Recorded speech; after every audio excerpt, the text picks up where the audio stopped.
Hey everybody, what is up? My name is Martin and welcome to AAA Digest. So I'm back with another Cyberpunk 2077 video to keep this hype train going. So this video we're talking about some side missions we'll see in-game mentioned in a recent interview, consumables, and some other small details that I found interesting. And to all our new Cyberpunk 2077 fans, you're very welcome to the channel. Thanks for joining and I hope you guys stick around and get involved in this hype train. So let's go. Number 1, contact characters in the world. So after making connections within Night City, may it be associates from main story or side missions, our main protagonist is able to scroll through their tab and contact personalities in-game he or she has met, sometimes during an active mission or free roam in the city itself. And those characters can also connect with V during specific scripted moments. And these characters can be contacted to gather more information regarding an upcoming mission, to notify a fixer of a completed task, or to inform them of something big going down. And besides this, a number of the side quests will be distributed through the phone and via messages sent by fixers, alongside naturally finding side quests throughout the world. As V's street cred increases, he or she will be introduced to extra fixers that offer the player more difficult and high risk jobs, yet those jobs will offer more lucrative rewards in form of eddies and extra street cred, as street cred increases at a much faster rate from side quests and for completing fixer contracts themselves. Number 2, detective and people searching missions. So specific side missions will ask V to find a person of interest or investigate the murder of a certain victim within a specific district. Upon arriving at the last known location, we can use our Kuroshi optical scanner and augmented reality to analyze the crime scene or the victim's corpse itself, which will actually create a digitized reenactment of the crime. And from there, V can search for clues in the environment and attempt to discover the truth of what happened. And The Witcher 3 actually had a similar quest structure through the use of Witcher contracts, and they were solved via Geralt's Witcher's senses. So yet again, CD Projekt Red are attempting to have more variety in regards to side missions. Number 3, consumables offer boosts. So consumables will also have a specific ranking and rarity similar to weapons, yet consumables offer temporary bonuses to V when taken in. The example seen is through the purchase of Nicola, which is regarded as a common ranked consumable, the lowest possible tier, and that restores V's health by a small amount over time. Furthermore, any potential chips or cyberware you find throughout the game will have the same tiered system. So we will encounter common, represented in grey, uncommon, which is represented by green,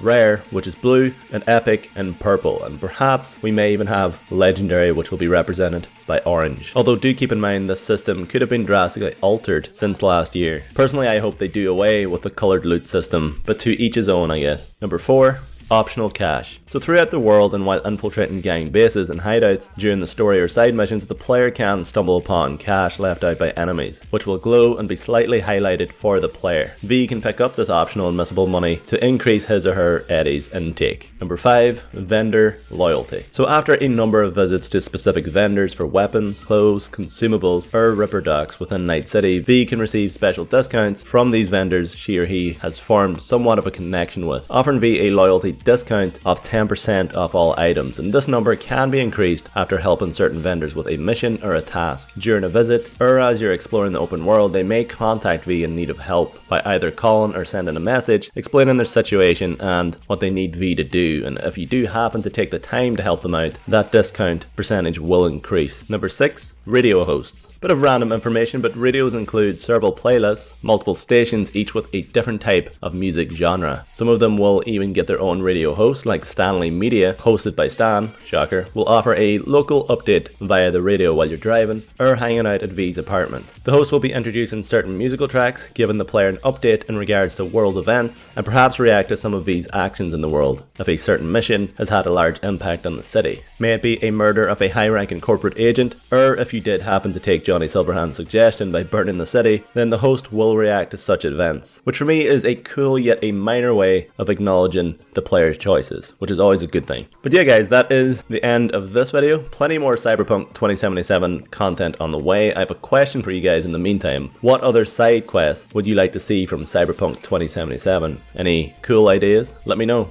We're all waiting on CD Projekt Red to release their gameplay in August at some point, so that should give us plenty to talk about for quite some time in regards to videos. But thank you guys so much for watching. Cyberpunk 2077 releases April 16th, 2020 for Xbox One, PS4, and PC. For more content like this, stay tuned here on AAA Digest if you want. Later guys, bye-bye.